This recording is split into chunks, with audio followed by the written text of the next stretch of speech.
नमस्कार प्यारे साथियों, एक बार आपका फिर से स्वागत है हमारे चैनल में।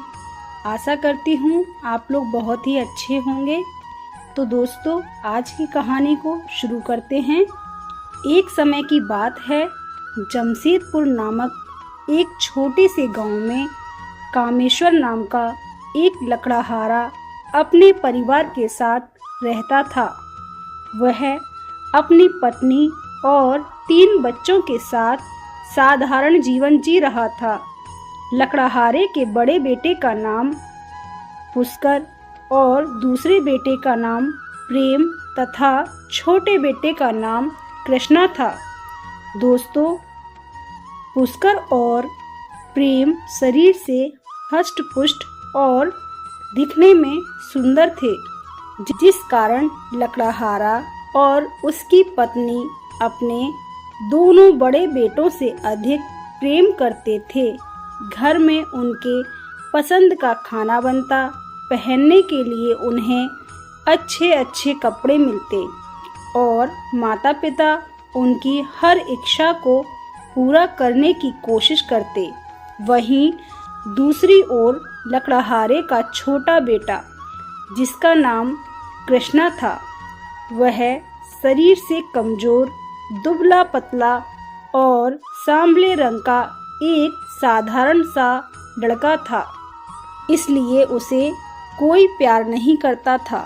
कृष्णा को खाने के लिए सूखी रोटी मिलती और पहनने के लिए फटे पुराने कपड़े।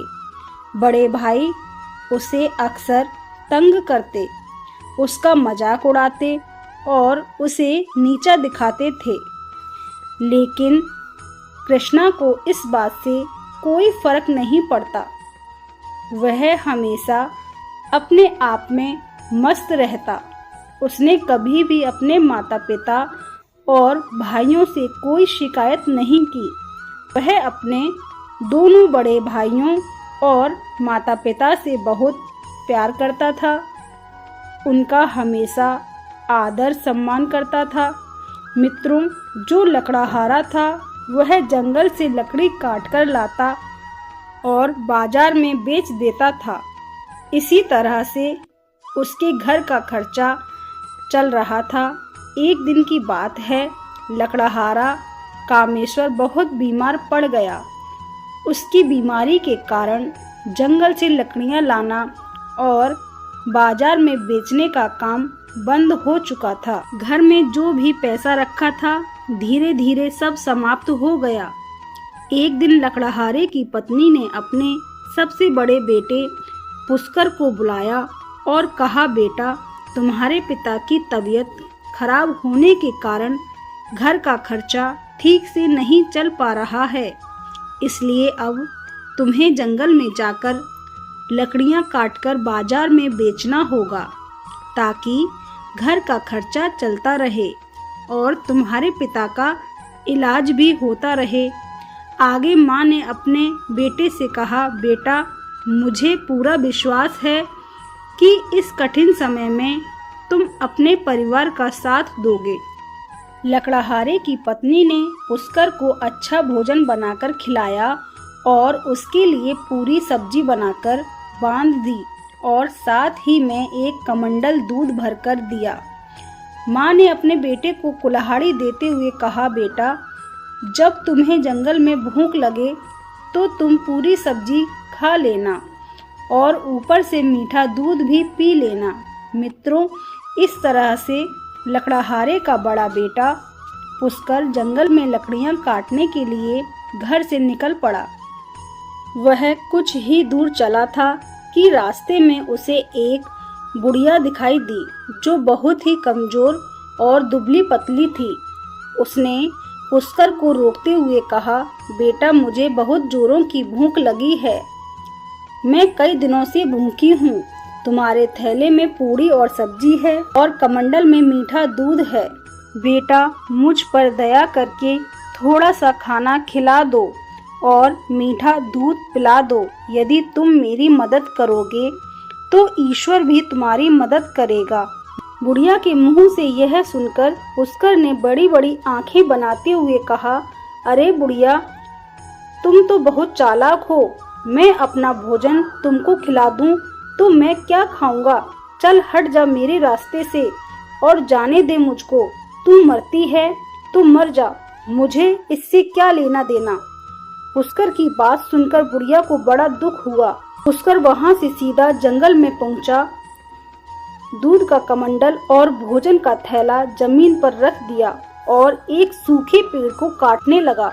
अभी उसने 2-4 कुल्हाड़ी ही चलाई थी कि अचानक झटके से कुल्हाड़ी उछलकर उसके हाथ पर लग गई।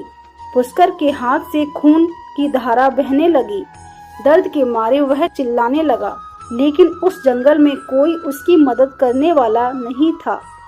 किसी तरह से वह अपने घर को वापस लौट आया। माँ ने उसे देखा और कहा, हाय मेरे बेटे को क्या हो गया। उसने पुष्कर की मरहम पट्टी की और उसे आराम करने को कहा। अगले दिन माँ ने अपने दूसरे बेटे प्रेम को बुलाकर कहा, बेटा, पिताजी तुम्हारे बीमार हैं और तुम्हारा बड़ा भाई जख्मी हालत में पड़ा हुआ है। अब ऐसे में जंगल से लकड़ियां तुम्हें लानी होंगी ताकि हमारे भोजन पानी की व्यवस्था हो सके और हमारा खर्चा चलता रहे। बेटा, मुझे पूरा विश्वास है कि तुम इस मुसीबत की घड़ी में अपने परिवार का साथ दोगे। इस तरह से माँ ने अपने दूसरे बेटे प्रेम को अच्छा भोजन बनाकर खिलाया और फिर जंगल में जाने के लिए उसके थैले में पूरी सब्जी बांध दी और साथ ही कमंडल में मीठा दूध भर दिया। लकड़हारे की पत्नी ने प्रेम के माथे पर हाथ फेरते हुए कहा, बेटा, जल्दी जंगल से लकड़ियां काटकर उन्हें बाजार में बेचकर आना। दोस्तों, प्रेम ने अपने कंधे पर कुल्हाड़ी रखी और हाथ में खाने का थैला लिया और फिर जंगल में लकड़ियां काटने के लिए निकल पड़ा। वह जंगल के किनारे ही पहुंचा था कि तभी वही बुढ़िया उसे भी मिल गई। बुढ़िया ने प्रेम से कहा, बेटा, मैं कई दिनों से भूखी हूँ। भूख के मारे मेरे प्राण निकल रहे हैं। तुम मुझ पर दया करके अपने थैले से मुझे थोड़ा सा खाना खिला दो। तुम्हारे कमंडल में जो मीठा दूध है उसमें से थोड़ा सा पिला दो बेटा। भूख और प्यास के कारण मेरे प्राण जा रहे हैं। भूखे प्यासे को खाना खिलाना यह तो बहुत बड़ा धर्म है। यदि तुम मुझ गरीब बुढ़िया पर रहम करोगे तो परमात्मा तुम्हारी मदद करेगा। बुढ़िया की बात सुनकर प्रेम ने उसे डांटते हुए कहा, चल हट जा मेरे रास्ते से। भूख प्यास से मरती है तो मर जा। कौन सा तू हमारे रिश्तेदार या सगी संबंधी लगती है जो मैं तुम्हें खाना खिलाऊं और दूध पिलाऊं। जंगल में पहुंचकर प्रेम एक सूखे पेड़ को देखकर अपनी पूरी सब्जी और कमंडल जमीन पर रखकर उस सूखे पेड़ पर कुल्हाड़ी चलाने लगा। अभी उसने 1-2 कुल्हाड़ी ही चलाई थी कि तभी कुल्हाड़ी उछलकर उसके पैर में जा लगी। उसके पैर से खून बहने लगा। दर्द के मारे वह चिल्लाने लगा और मदद की गुहार लगाने लगा, लेकिन उस जंगल में उसकी मदद करने वाला कोई भी आदमी मौजूद नहीं था। प्रेम किसी तरह से अपने आप को संभालते हुए घर पहुंचा। लकड़हारा और उसकी पत्नी ने अपने बेटे को देखकर कहा, हाय, यह क्या हो गया। लकड़हारा कहने लगा, हे ईश्वर, यह आप हमारी कैसी परीक्षा ले रहे हैं। एक ही समय में मेरे दोनों बेटे और मैं खुद बिस्तर पर पहुंच गया। अब घर का खर्चा कैसे चलेगा।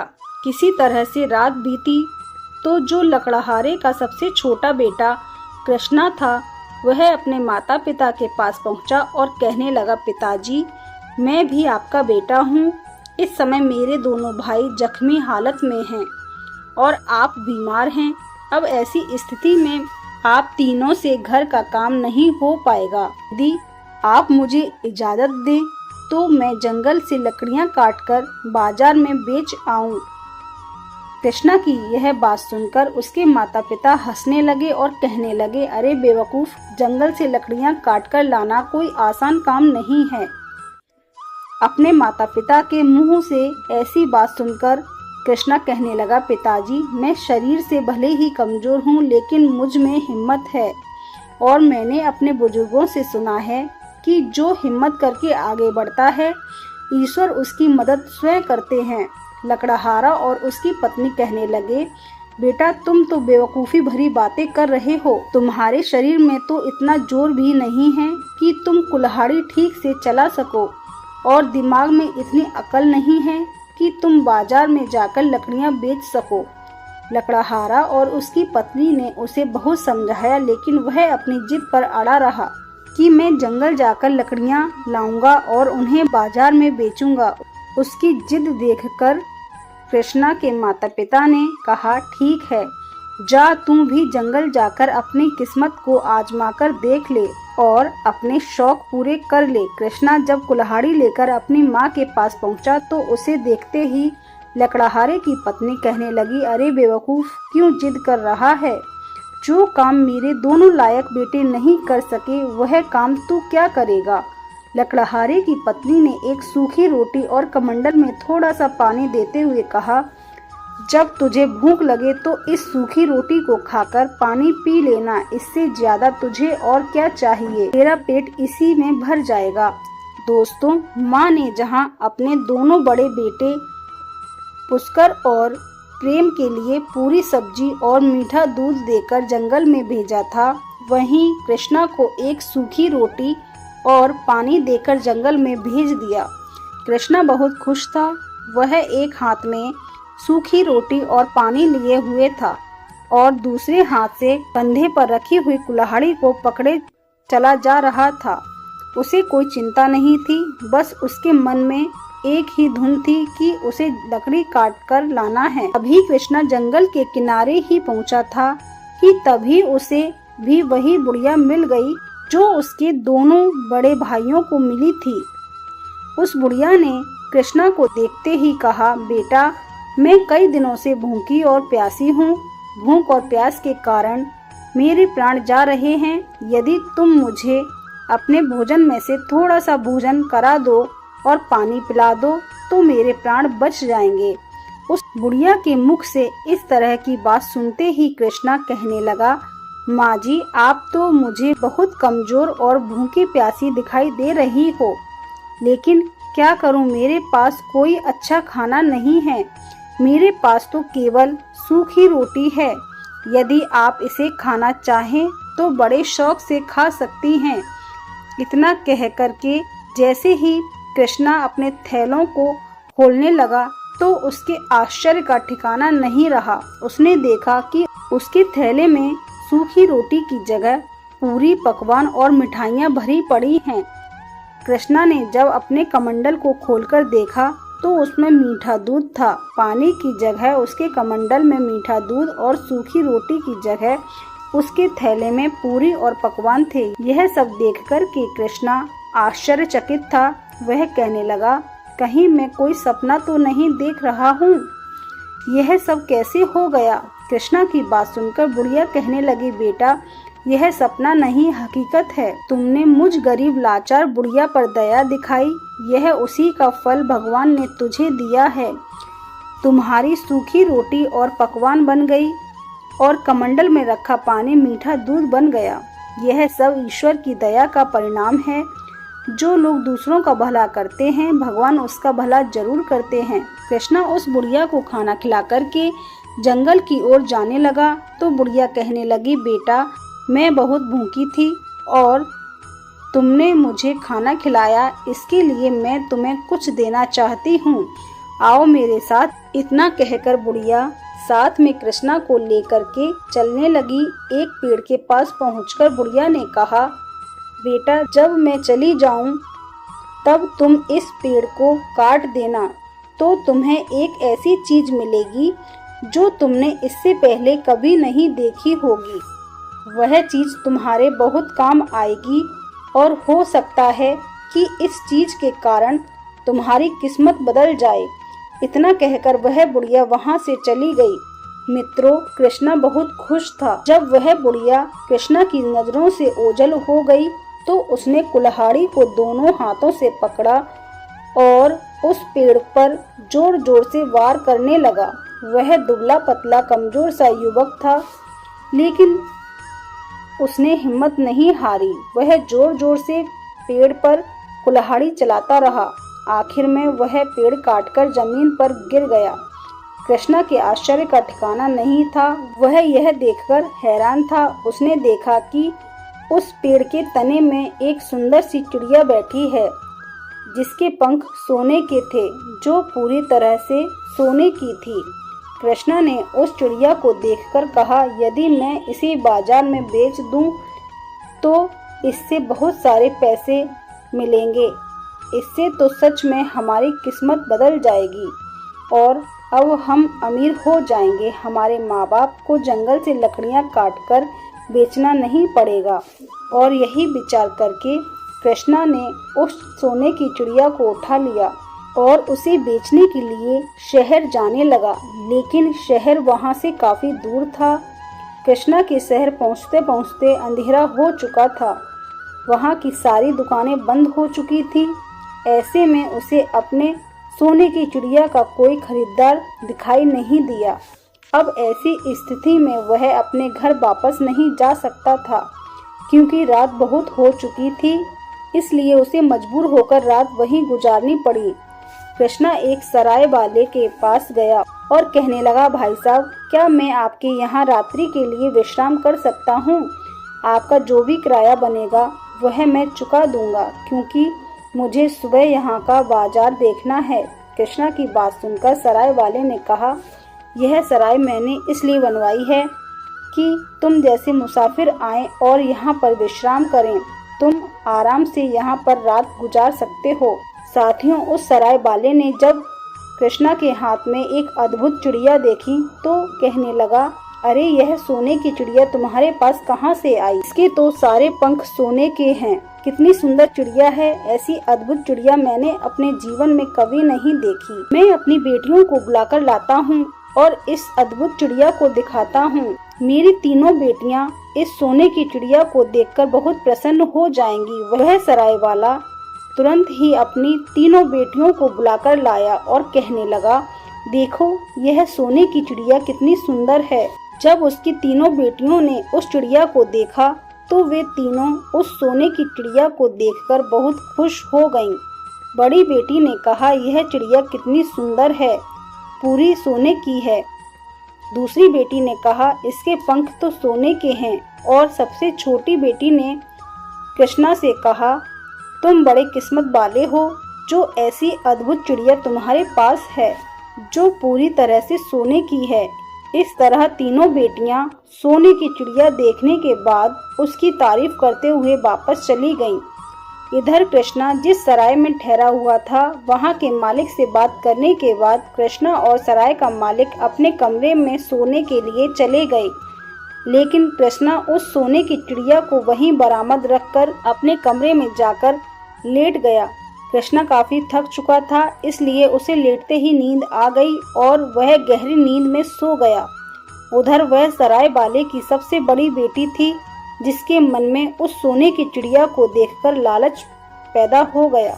वह सोचने लगी, यदि मैं इसके एक पंख को नोच लूं तो इससे उस पर कोई फर्क नहीं पड़ेगा। यही सोचकर कि सराय वाले की सबसे बड़ी बेटी उस सोने की चिड़िया के लिए कृष्णा के कमरे की ओर बढ़ने लगी। तभी उसकी नज़र बरामदे में रखी सोने की चिड़िया के ऊपर चली गई, जिसे देखकर वह खुशी से उछल पड़ी और उसे उठाने के लिए आगे बढ़ी। जैसे ही वह चिड़िया के पंख नोचने के लिए अपने हाथ को आगे बढ़ाती है, उसके हाथ उस चिड़िया से चिपक जाते हैं। वह बहुत प्रयत्न करती है, लेकिन अपने हाथ उस चिड़िया से नहीं छुड़ा पाती और घबराकर अपनी छोटी बहन को बुलाने लगती है। बड़ी बहन की आवाज़ सुनकर मझली बहन आती है। उसने आते ही कहा, अरे दीदी, यह क्या हो गया? बड़ी बहन ने कहा, तुम देखती नहीं कि मेरे हाथ इस चिड़िया से चिपके हुए हैं? जल्दी से मेरे हाथ इस चिड़िया से छुड़ाओ। जैसे ही वह अपनी बहन का हाथ छुड़ाने के लिए उस चिड़िया को हाथ लगाती है, वैसे ही उसके हाथ भी चिपक जाते हैं। अब क्या उन दोनों बहनों के हाथ उस सोने की चिड़िया से चिपक जाते हैं।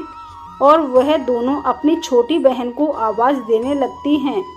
उन दोनों की आवाज़ सुनकर उनकी छोटी बहन आती है और वह भी जैसे ही अपनी दोनों बहनों के हाथ छुड़ाने के लिए आगे बढ़ती है, उसके हाथ भी उस सोने की चिड़िया से चिपक जाते हैं। रात भर उन तीनों बहनों के हाथ उस सोने की चिड़िया से चिपके रहे और वे रात भर रोती रहीं।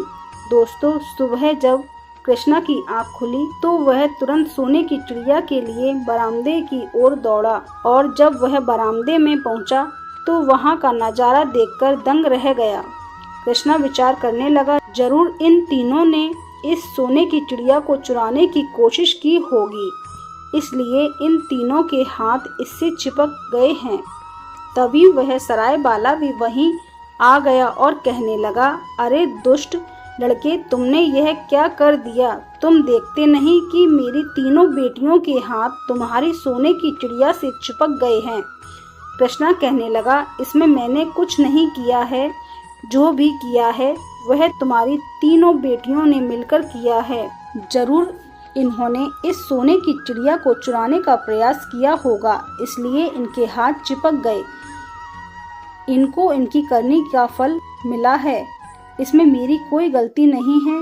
मुझे तो अपनी चिड़िया लेकर जाना है। और इतना कहकर कृष्णा अपनी चिड़िया को लेकर वहां से चल पड़ा। उसकी सोने की चिड़िया के साथ उस सराय वाले की तीनों बेटियां भी चल रही थीं, क्योंकि उन तीनों के हाथ उस सोने की चिड़िया से चिपके हुए थे। ऐसे में वह सराय वाला भी कुछ नहीं कर पा रहा था। उसकी तीनों बेटियां अपने बाप की ओर देख रही थीं और रो रही थी, लेकिन वह बेबस था, कुछ भी नहीं कर पा रहा था। जब कृष्णा वहां से कुछ दूर शहर के बाहर निकला, तभी एक बूढ़े आदमी की नज़र उन पर पड़ गई। वह बूढ़ा आदमी सराय वाले की तीनों बेटियों को देखकर पहचान गया। वह सोचने लगा कि यह तो उसी सराय वाले की बेटियां हैं, लेकिन यह लड़का आखिर इन तीनों को लेकर कहाँ जा रहा है। तभी उस बूढ़े आदमी ने आवाज़ लगाई, अरे बेटे, तुम इन तीनों लड़कियों को लिए कहाँ जा रहे हो? रुक जाओ।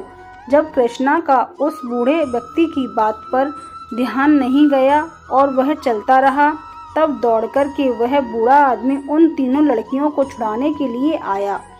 जैसे ही उस बूढ़े आदमी ने उन तीनों लड़कियों को पकड़ने के लिए अपना हाथ बढ़ाया, वह भी उनके साथ चिपक गया।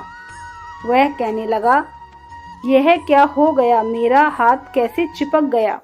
वह चिल्लाने लगा, बचाओ, कोई मुझे बचाओ। इस तरह से वह जोर जोर से आवाज लगाकर चिल्लाने लगा। तभी वहां से एक राहगीर गुजर रहा था। उस राहगीर ने देखा कि एक लड़का एक चिड़िया को अपने बगल में दबाए चला जा रहा है और उस चिड़िया के पीछे पीछे 3 लड़कियां जोर जोर से रोए जा रही हैं और इन लड़कियों के पीछे एक बूढ़ा आदमी जो बचाओ बचाओ की आवाज़ लगा रहा है। उस राहगीर को कुछ समझ नहीं आ रहा था और वह भी उनके साथ चिपक गया। डर के मारे वह राहगीर भी चिल्लाने लगा, बचाओ बचाओ, मेरे हाथ चिपक गए हैं। वहीं पर रास्ते में 2 किसान अपने खेतों में काम कर रहे थे। उस राहगीर की आवाज़ सुनकर वह भी उसे बचाने के लिए दौड़ पड़े। जैसे ही उन दोनों किसान ने राहगीर को पकड़ा, पीछे खींचना चाहा, वैसे ही उन दोनों के हाथ भी उस राहगीर से चिपक गए। वह दोनों किसान बहुत प्रयास करते रहे अपना हाथ छुड़ाने के लिए, लेकिन वह अपना हाथ नहीं छुड़ा पाते हैं। फिर मजबूर होकर वे पीछे पीछे चलने लगे। अब आगे कृष्णा चिड़िया को बगल में दबाए चले जा रहा था। उसके पीछे सराय वाले की तीनों बेटियां चल रही थीं। उनके पीछे एक बूढ़ा आदमी, फिर पीछे राहगीर और उसके बाद 2 किसान, कुल मिलाकर 7 व्यक्ति उस लकड़हारे के बेटे के पीछे पीछे चले जा रहे थे, क्योंकि उस चिड़िया ने उन सबको जकड़ रखा था और वह सभी बेबस होकर पीछे पीछे चले जा रहे थे। शाम होते होते वह एक शहर में पहुंचा। जैसे ही वे लोग शहर में पहुंचे तो उन्हें देखने के लिए भीड़ लग गई। लोग अपनी छतों से और अपने घरों की खिड़कियों से उन्हें देख रहे थे। ऐसा नज़ारा किसी ने पहले नहीं देखा था। चलते चलते जब काफी समय हो गया तो सराय वाले की बड़ी बेटी ने कृष्णा से कहा, तुम ऐसे कब तक चलते रहोगे? हम लोग थक चुके हैं और रात भी होने वाली है। अब और कहीं जाने के बजाय यहीं पर रुक जाओ। तब कृष्णा उन सभी को लेकर एक जगह पर पहुंचा और कहने लगा, हम मुसाफिर हैं, क्या हम सभी आज रात्रि के लिए यहाँ पर रुक सकते हैं? उस बिल्डिंग का जो मालिक था वह कहने लगा, यह जगह हमने इसलिए बनवाई है कि तुम जैसे मुसाफिर आकर यहाँ रुक सकें। तुम्हें यहाँ भोजन और बिस्तर सब कुछ मिलेगा, तुम आराम से यहीं रात गुजार सकते हो। कृष्णा उन सभी लोगों को लेकर उस बिल्डिंग के अंदर चला गया और वह सभी आगे पीछे करके वहीं पर बैठ गए। उन सभी को देखकर उस जगह के मालिक ने कहा, तुम्हारा यह काफिला तो बड़ा अनोखा है। ऐसा लगता है कि तुम यहाँ अपनी किस्मत आजमाने और राजकुमारी को हंसाने के लिए यहाँ आए हो। उसकी बात सुनकर कृष्णा कहने लगा, राजकुमारी को हंसाना, इसका क्या मतलब है? मैं कुछ समझा नहीं, मुझे साफ साफ बताओ। कृष्णा की बात सुनकर उस जगह के मालिक ने कहा, हमारे राजा की बेटी हमेशा उदास और गुम रहती हैं, उसके चेहरे पर कभी मुस्कान नहीं देखी। कई हकीमों और राजवैद्यों ने कहा है कि यदि ऐसा ही रहा तो राजकुमारी बीमार पड़ सकती है और उसकी मृत्यु भी हो सकती है। इसलिए राजा ने यह घोषणा करवा दी है, जो भी राजकुमारी को हंसा देगा उसका विवाह राजकुमारी से करा दिया जाएगा। जब से राजा ने यह घोषणा की है तब से कई लोग अपनी किस्मत आजमाने के लिए आए हैं, लेकिन कोई भी व्यक्ति राजकुमारी को हंसा नहीं सका। कृष्णा उस जगह के मालिक की बात सुनकर रात भर बेचैन रहा। वह सोचता रहा कि उसके साथ अनोखा काफिला है और शायद यही देखकर राजकुमारी हंस पड़े। अगर ऐसा हुआ तो उसका विवाह राजकुमारी से हो जाएगा और उसकी किस्मत बदल जाएगी। इसी विचार से वह रात भर करवटें बदलता रहा। सुबह होते ही उसने अपनी सोने की चिड़िया को बगल में दबाया और काफिले को लेकर राजमहल की ओर चल पड़ा। 7 आदमी सोने की चिड़िया से चिपके कृष्णा के पीछे पीछे चले आ रहे थे। जैसे ही कृष्णा राजमहल के मुख्य दरवाजे पर पहुंचा तो पहरेदार यह देखकर बहुत ठहाके मारकर हंसने लगा। फिर कुछ देर बाद पहरेदार कृष्णा से बोला, वाह भाई, तुम्हारा यह काफिला बहुत अद्भुत है। इसे देखकर लोग हंसते हंसते लोटपोट हो जाएंगे। मैं जान गया हूँ कि तुम यहाँ क्यों आए हो। पहरेदार ने उसी समय जाकर राजा को सारी बात बताई। राजा ने तुरंत कृष्णा को दरबार में पेश करने का आदेश दिया और कृष्णा और उसका काफिला राजा के दरबार में हाजिर हो गए। कृष्णा ने राजा को अपना परिचय दिया और बोला, महाराज, मैंने आपकी घोषणा सुनी है और इसलिए मैं अपनी किस्मत आजमाने के लिए यहाँ आया हूँ। यदि आप आज्ञा दें तो मैं राजकुमारी को हंसा दूंगा। मुझे विश्वास है कि राजकुमारी को हंसी जरूर आएगी। राजा ने काफिले को देखकर कहा, वाह, बहुत खूब, यह काफिला तो बहुत अद्भुत है। राजा सोचने लगा, एक लड़के के बगल में सोने की चिड़िया और उससे चिपके हुए 7 व्यक्ति, यह तो हंसी नहीं ठहाके लगाने वाली बात है। राजा ने राजकुमारी को दरबार में बुलाया। साथियों, राजकुमारी जब दरबार में आई तो बहुत उदास और गुमसुम थी, लेकिन जैसे ही उसकी नज़र कृष्णा पर पड़ी और उसके बगल में सोने की चिड़िया और उसके साथ 7 आदमी को देखा तो राजकुमारी अपनी हंसी रोक न सकी। वह ठहाके मारकर हंसने लगी और हंसते हंसते लोटपोट हो गई। राजकुमारी इससे पहले कभी इतनी जोर से नहीं हंसी थी। सारा दरबार हंसने लगा। राजा राजकुमारी को हंसते हुए देखकर खुश हो गया। राजकुमारी के हंसी के कारण सोने की चिड़िया से चिपके हुए लोग धीरे धीरे आजाद हो गए। तभी कृष्णा ने सोने की चिड़िया को सराय वाले की सबसे बड़ी बेटी को दे दिया और कहा, यह सोने की चिड़िया अब तुम्हारी है, तुम इसे अपने घर ले जा सकती हो। बूढ़ा आदमी और राहगीर और 2 किसान भी अपने अपने घर चले गए, लेकिन कृष्णा राजा के दरबार में खड़ा था और सोच रहा था कि राजा अपनी घोषणा के अनुसार उसका विवाह राजकुमारी से करा देगा। लेकिन दोस्तों, राजा की नीयत बदल चुकी थी। राजा सोच रहा था कि कृष्णा ने राजकुमारी को हंसा तो दिया, पर वह एक मामूली लकड़हारे से राजकुमारी का विवाह कैसे कर सकता है। राजा किसी भी हाल में उस मामूली लकड़हारे को अपना दामाद नहीं बनाना चाहता था। राजा ने एक उपाय सोचा जिससे राजकुमारी का विवाह कृष्णा से ना हो सके। उधर कृष्णा राजकुमारी से विवाह करने के लिए उतावला था। उसने राजा से कहा, महाराज, मैंने आपकी शर्त पूरी कर दी है। अब आप भी अपनी शर्त के अनुसार राजकुमारी का विवाह मेरे साथ करा दीजिए। राजा ने कहा, तुम अब भी हमारी बेटी के लायक नहीं हो। पहले उसके लायक बनो, फिर हमसे मिलो। कृष्णा ने पूछा, महाराज, अब आप मुझसे क्या चाहते हैं? तब राजा ने कहा, तुम एक ऐसा आदमी ढूंढ कर लाओ जो 100 मन दूध एक साथ पी जाए। कृष्णा बहुत परेशान हुआ। वह सोचने लगा, अब ऐसा आदमी कहाँ से मिलेगा। इसी सोच में वह उसी जंगल की ओर निकल गया जहाँ उसे वह बुढ़िया मिली थी। चलते चलते कृष्णा सोचने लगा, मैं उसी बूढ़ी माँ से अपनी समस्या कहूँगा जिसने मुझे सोने की चिड़िया दिलवाई थी। हो सकता है वह कोई समाधान निकाल दे। जब वह जंगल पहुंच गया तो उसी पेड़ के पास गया जहां उसे सोने की चिड़िया मिली थी। उस पेड़ के पास पहुंचकर कृष्णा ने देखा कि वह बुढ़िया रो रही थी। कृष्णा ने पूछा, माताजी, आप क्यों रो रही हो? जब बुढ़िया ने देखा यह तो वही लकड़हारा है जिसने उसे भूख से तड़पते वक्त भोजन दिया था, तो बुढ़िया के आंसू थम गए। तब बुढ़िया ने कहा, तुम बड़े नेक दिल आदमी हो, इसलिए मैं तुमसे बता रही हूँ, मेरे बेटे को बहुत प्यास लगी है। उसने मटका भर पानी पी लिया लेकिन उसकी प्यास नहीं बुझी। यदि उसे 100 मन दूध मिल जाए तो उसकी प्यास बुझ सकती है। यह सुनकर कृष्णा खुश हो गया। वह बुढ़िया के बेटे को लेकर राजा के दरबार में पहुंचा और कहा, महाराज, आप जितना दूध पिलाना चाहते हैं पिला सकते हो। यह आदमी 100 मन दूध भी पी लेगा। राजा ने उसे देखा और कहा, यह आदमी तो बहुत छोटा है, यह इतना सारा दूध कैसे पी लेगा? कृष्णा ने कहा, महाराज, आप चिंता मत कीजिए, आप दूध का इंतजाम कराइए।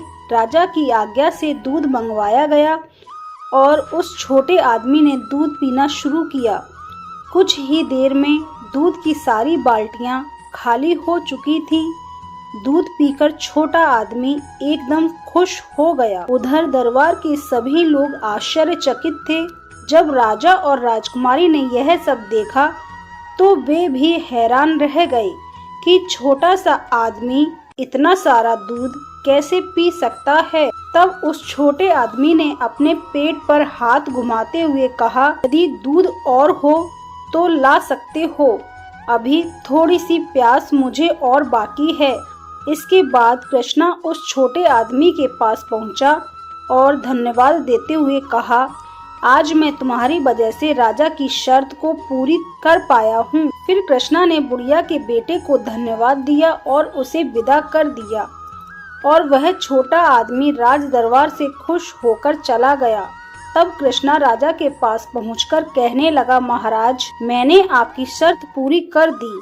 अब आप भी अपने वचन के अनुसार राजकुमारी का विवाह मुझसे कर दीजिए। कृष्णा की बात सुनकर राजा ने कहा, लगता है बहुत जल्दी में हो।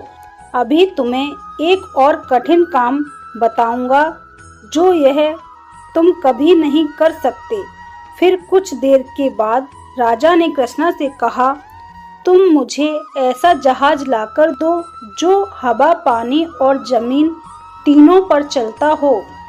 यदि तुम ऐसा जहाज लाकर मुझे दोगे तो मैं समझ जाऊंगा कि तुम राजकुमारी के लायक हो, और जब तक तुम्हें ऐसा जहाज ना मिले तब तक लौटकर हमारे पास मत आना, और अगर तुमसे यह काम ना हो तो दोबारा अपनी शक्ल मुझे मत दिखाना। इतना कहकर राजा दरबार से उठकर चला गया। वह सोच रहा था कि यह कोई आसान काम नहीं है, यह काम यह कभी नहीं कर पाएगा। राजकुमारी यह सब बातें सुन रही थी। कृष्णा के चले जाने पर राजकुमारी ने राजा से कहा, पिताजी, यदि किसी के साथ वादा करो तो उसे निभाना चाहिए। आपने उसके साथ बहुत गलत किया है। राजकुमारी की यह बात सुनकर राजा कहने लगा, तुम इस मामले में बिल्कुल चुप रहो। मैं तुम्हारा विवाह उसके साथ कराऊंगा जो तुम्हारे लायक हो। मैं इस साधारण लकड़हारे को अपना दामाद नहीं बना सकता।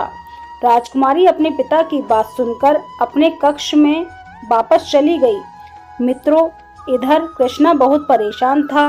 वह सोच रहा था कि राजा ने तो आज नई समस्या खड़ी कर दी है। कृष्णा ने सोचा कि अब वह राजा को ऐसा जहाज कहां से लाकर देगा। सोचते सोचते उसे उस बूढ़ी माता का ख्याल आया और उसने फिर वहीं पर जाने का निश्चय किया जहां पर उसे वह सोने की चिड़िया मिली थी। यही विचार कर कृष्णा फिर उसी जंगल पर पहुंच गया। कृष्णा को उदास देखकर वह बुढ़िया पूछने लगी, बेटा क्या बात है, आज तुम बहुत उदास दिखाई दे रहे हो। कृष्णा ने सारी बात उस बुढ़िया को बता दी कि उसके साथ क्या क्या हुआ है। सोने की चिड़िया का मिलना, राजकुमारी का हंसना, आज तक की सारी बात। कृष्णा ने कहा, माताजी, अब राजा ने कहा है कि मैं एक ऐसा जहाज लेकर आऊं जो पानी, जमीन और आसमान तीनों पर चलता हो। ऐसा जहाज मैं कहां से लेके आऊंगा। कृष्णा की बात सुनकर बुढ़िया कहने लगी, बेटा मुझे तुम्हारी नेकी याद है जो तुमने मेरे साथ और मेरे प्यासे बेटे के साथ किया। उसके लिए मैं तुम्हारी एहसानमंद हूँ और मैं हर तरह तुम्हारी मदद करूँगी। बेटा तुम चिंता मत करो, मैं तुम्हें एक ऐसा जहाज बनाकर दूंगी जो हवा, पानी और जमीन तीनों पर चलता है। इतना कहकर बुढ़िया जहाज बनाने में जुट गई। कुछ दिनों के बाद जहाज बनकर तैयार हो गया। कृष्णा ने जब वह जहाज देखा तो बहुत प्रसन्न था। कृष्णा ने उस जहाज पर उस बुढ़िया को भी बैठाया और राजमहल की ओर चल दिया। राजमहल पहुंचकर जब कृष्णा उस जहाज से नीचे उतरा तो राजा के आश्चर्य का ठिकाना नहीं था।